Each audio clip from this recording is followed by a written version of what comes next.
Wow, mukhang masarap ah. Ano kaya ang lasa nito? Lasang towel eh. Walang lasa.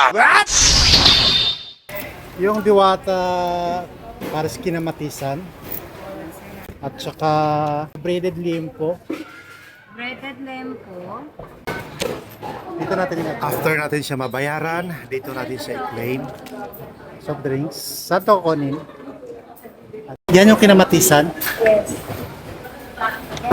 First time sir.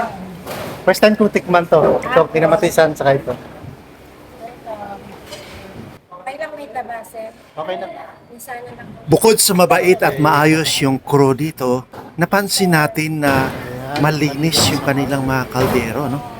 Yan yung order ko ngayon ay yung Paris kinamatisan at ang Brigaded liempo. At kukuha tayo ng rice dito na isa't kalahati lang. Medyo naparami yung order natin ngayon, dalawang klase ng ulam. At gusto ko kasing tikman itong kanilang Paris kinamatisan.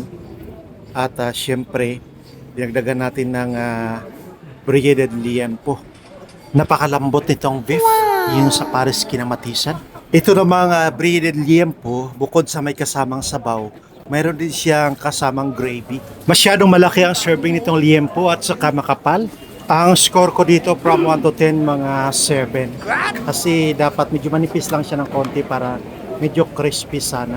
Mas okay sana kung ito lang yung order ko, wala nang kasama. Mas ma-appreciate ko siya kasi busog na busog ako dito. In fairness naman, itong Paris kinamatisan ay masarap siya.